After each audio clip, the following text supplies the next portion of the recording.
Welcome to On Texas Football. I'm Bobby Burton, joined by Gerry Hamilton. This episode of On Texas Football brought to you by our friends over at Allegiant Digital Marketing. Gerry, recruiting is what we want to talk about today on the heels of Texas earning a commitment from John Turntine on Friday, as well as Kozi Akpala on Thursday.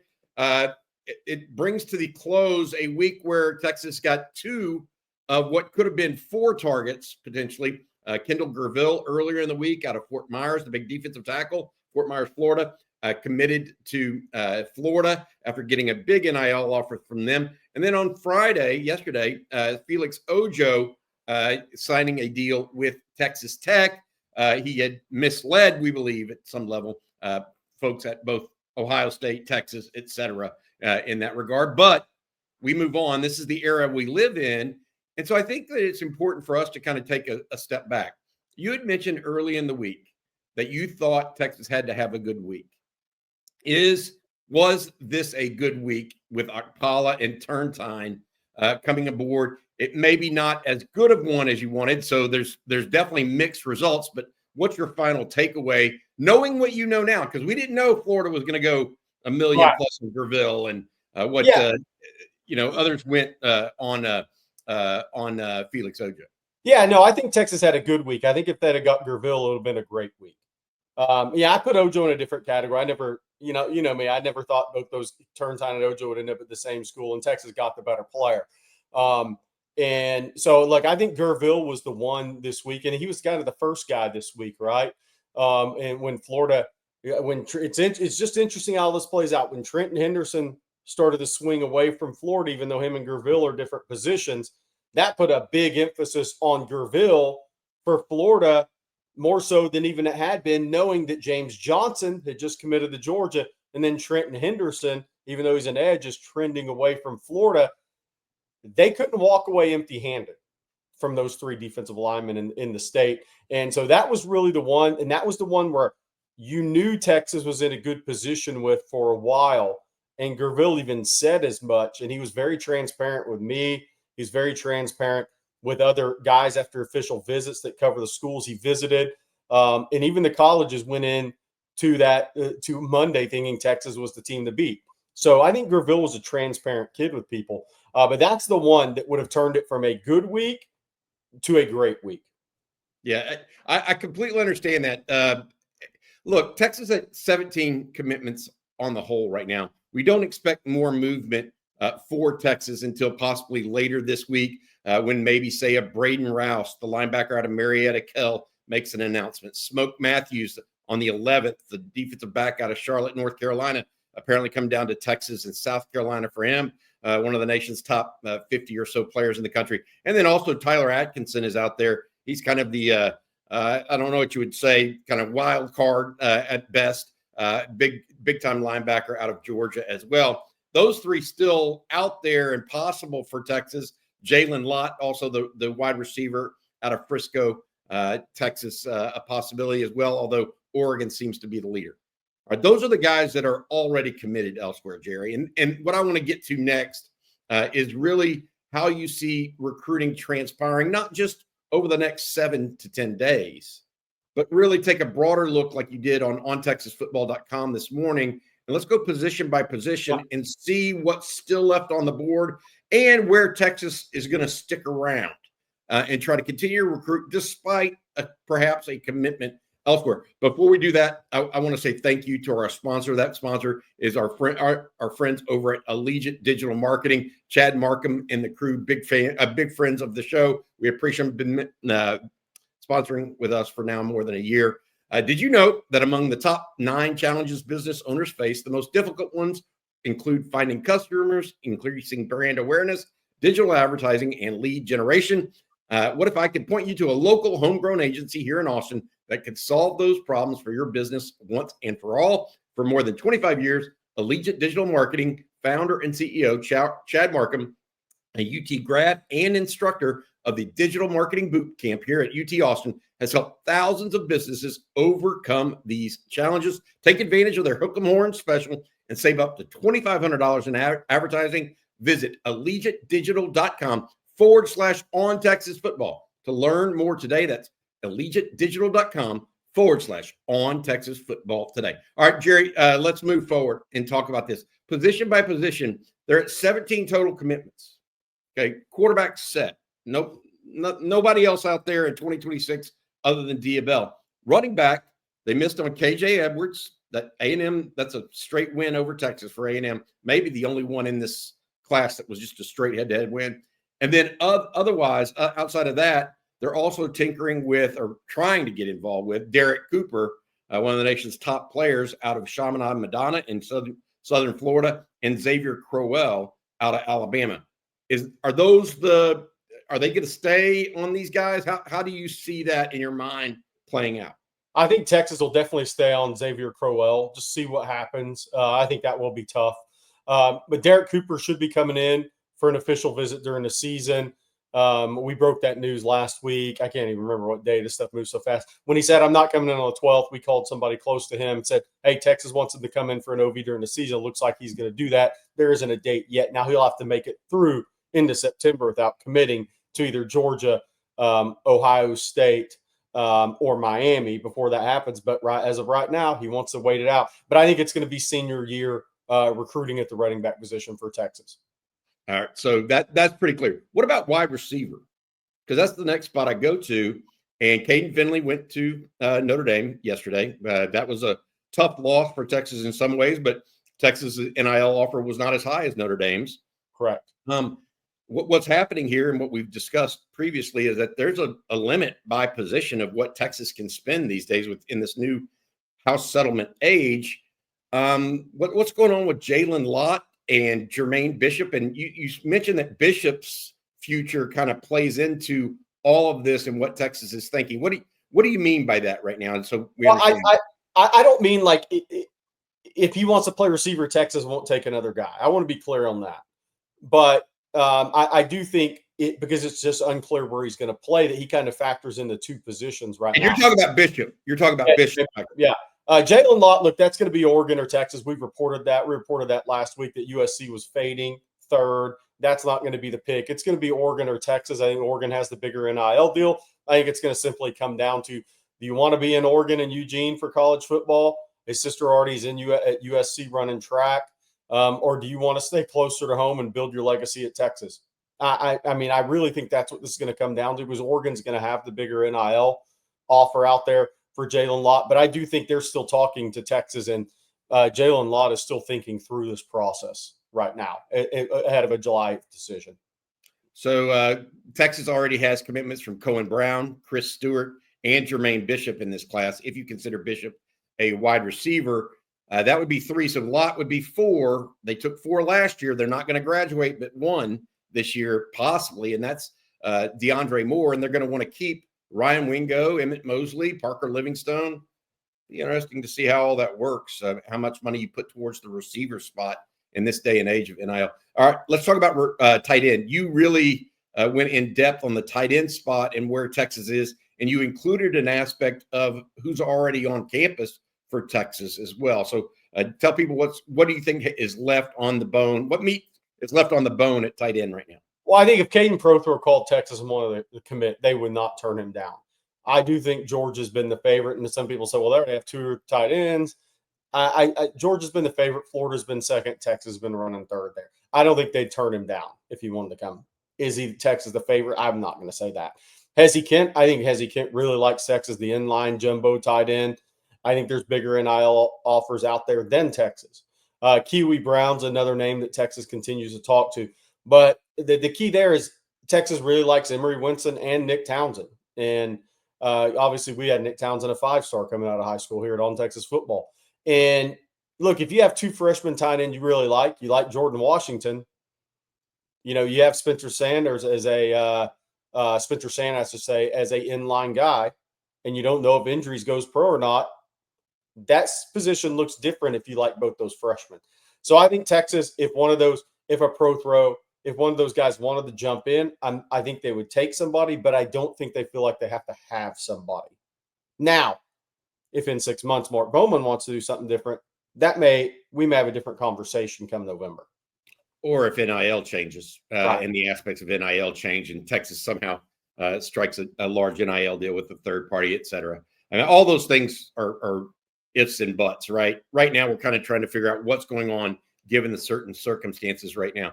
All right, offensive line, adding turn time to Nick Robertson as well as Max Wright gives Texas 3. Jerry, you've said from the get-go they want 4 to 5 in this campaign. How are they going to get there, given that a couple of their targets that they liked, they didn't necessarily equal NIL to other folks? How are they going to get to 4 or 5 in this campaign? I don't know. Yeah. I don't know. I mean, they have 3. I think the 5 was the number. There was a point where they'd even go 6 if the right 6 guys commit. Obviously, that's not happening. They will stay on Malachi Lee. That we know. Will they revisit some of the other guys? I don't know. I think it's going to be tough. I think the number could end up being 4 here. I do think they'll add a 4th more than likely. We'll just have to see where it comes from. I know Malachi Lee's the one guy they'll stay on until signing day. Is there a possibility that there's guys out there that they've already visited with or talked to that they could come back in on, in your opinion, beyond the ones that have just committed, like Sam Roseborough? People already know about him. Are there other possibilities out there that you're hearing? If there are, I haven't heard it. I don't think that would be till a little later on. Okay. Defensive tackle, 3 commitments thus far. Vodney Cleveland, Dylan Berryman, as well as Corey Wells, all from the Deep South.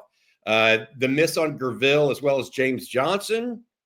Damari Simeon going to Ohio State. What happens here next for Texas? Is it just continue to recruit the same guys?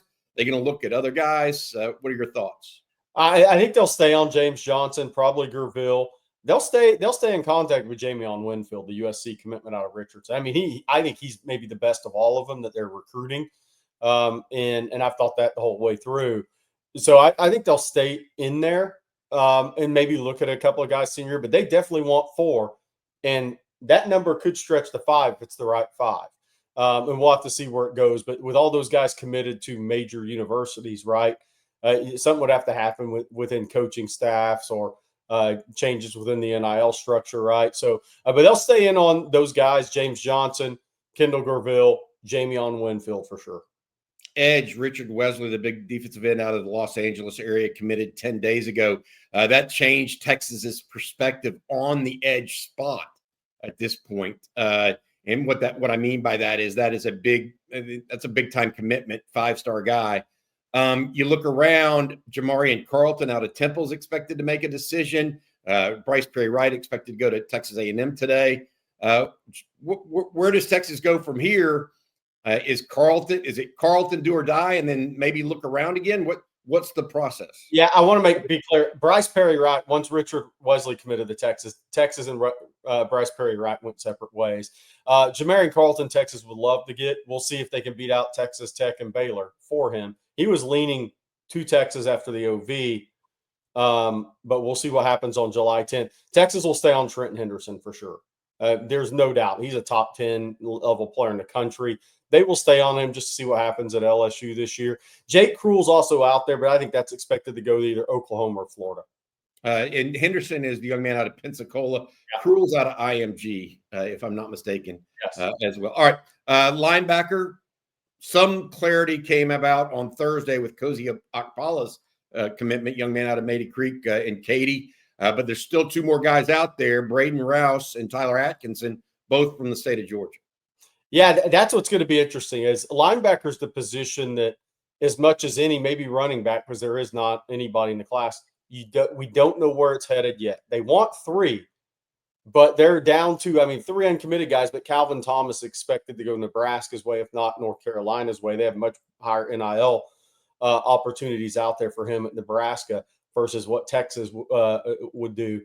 So it comes down to Braden Rouse, who has been a Tennessee lean for a long time, but Texas had a great unofficial visit in April, really good official visit in June. Can they overtake the long-term relationships with Tennessee, which his father's also in the coaching world? So there's some long-term relationships there. This is one where relationships do matter. But I'll say this, if Braden Rouse is a guy that I think just from talking to him, seeing him, learning about him, he would be a really good fit at Texas. And the kid feels that, but is it going to be enough to overcome Tennessee? Tyler Atkinson, look, he's been a Georgia lean. He's at Loganville Grayson High. a little east of Atlanta, same high school Nick Brooks played at his senior year. Family's originally from North Carolina, so it's not like they're Peach State residents their whole lives. But Georgia's been the team to beat. Oregon and Texas are right there in this recruitment. I think it's a bit of a toss-up right now in that one, but obviously you'd still lean Georgia because they've been there so long with him. But the late visit, the Texas, the connections through there. He's been on Texas campus 4 times now, I believe it is. Oregon got him out for an OV. Clemson's hanging around, but not expected to be the pick. So we'll see what happens there. He's a bit of a wild card for me because of how the visit process went with him. Scheduled in Oregon, then scheduled in Texas, spending a couple of weeks working out in Austin, kind of makes him a little bit of a wild card. And I think Georgia probably feels that as well. I'm looking at the secondary right now. They've got a couple committed. Hayward Howard, young man out of New Orleans, and then the guy that we really like a lot out of the Austin area, Yaheem Riley. They're still in on Devon Benjamin, safety out of Southern California, as well as Smoke Matthews, the cornerback, highly ranked cornerback out of North Carolina that kind of sought out Texas because he'd always wanted to hear from Texas, immediately got an offer when Texas heard about that, and they've been hot and heavy on him. Is this going to be a 3 or 4 person class? They're going to try to get Matthews, obviously, in the next I think he announces on July 11th. We'll see if they beat out South Carolina for him. But my point is, do you see that culminating to 3, hopefully by mid-July, and then going and getting a 4th sometime during the season? Maybe is that the idea at defensive back? I think 4 or 5 is the wow. Yeah, because again, Jermaine Bishop's kind of the half right now, right? He's a half corner, so you kind of got to factor in half for him. But I think that number's been 4 or 5. But Samari Matthews for sure out of Huff High and Cornelius. I think Texas has been the favorite there over South Carolina and Miami. There's a little South Carolina chatter initially after his visit. There's been more Texas chatter of late in the week. Then Devon Benjamin's been a guy that Oregon's been on for years and should be considered a favorite, but he's had 2 really good visits to Texas. Michigan's also in that one as well. So I think that could go one of 3 ways realistically right now. But his decision may not even come till August. We'll see. And that's a long way from July 5th when we're taping this show to August. So we'll see if it actually goes that long. But I think Oregon's been the favorite there for a while, and Texas and Michigan are looking to upset the Ducks. All right, one final question for you, Jerry. I want to remind people that we're sponsored. This show is sponsored by our friends over at Allegiant Digital Marketing. Chad Markham is the CEO. To get $2,500 off your marketing program for your business, reach out to allegiantdigital.com/ontexasfootball. That's allegiantdigital.com/ontexasfootball for $2,500 off with their Hook 'em Horns package. Hey, Jerry, all right, let's talk about this. Texas at 17. If they get to 20 by mid-July, is that a solid number? Or do they need to get higher than that? Do they need if they're lower than 20, is that concerning? I mean, what is the number where, hey, they need to be at 19 to 20? Yes. Do you feel comfortable, or is it because at one time we thought, hey, Texas, until we realized the ramification. I mean, look, until we realized the true ramifications of NIL and what some people are doing differently, and we thought Texas was going to. I mean, they were loaded for bear this month in recruiting. Hasn't always gone that way because I think NIL is starting to play a real role here. And it's not just Texas that's affecting. It's multiple schools around the country that have big brands behind them like Texas. But my question for you is this. What number do they need to be at if we look up 2 weeks from now for you to feel confident going into the season that you still think they're going to end up with, say, a top 5 class? A 19 or 20 guys. Because I think if with the guys that are out there, if they're at 19 or 20, they're probably going to have the number 8, 9 ranked class, maybe 7, depending on who it is, right? That jumps in the boat. But they're going to be right there, and they're going to have 6, 7 spots left for senior year flips, guys they like, 27 reclasses to 26. There's a lot of things out there, coaching changes, how that affects it, because there's going to be coaching changes, how that affects it, senior riser guys that end up going high in the rankings. So I look at it kind of 19 or 20 is where Texas needs to be by the time that ball is kicked in August up in Columbus. And if they do that and they stretch that class to 26 or 27, they're going to end up with a top 5 level class game, whether they're ranked 3, 4, 5, 6, or 7. I mean, it comes down to maybe one commitment or decimal points at that point, but you're in the neighborhood. Yeah. All right. All right. That's going to do it. Congrats to Texas for John Turntine's commitment yesterday. Also want to say this, our thoughts and prayers are out to the folks down in the Hill Country in Kerrville and people dealing with some just unspeakable tragedies right now. I know we have a lot of listeners down in that area. So our thoughts are with you, and obviously with the camps and everything. It's all over the state. It affects young people and parents all over the state of Texas. So our thoughts and prayers are with you guys. For Gerry Hamilton, as well as our producer, Matt Hutchison, I'm Bobby Burton. This has been On Texas Football. Hook 'em.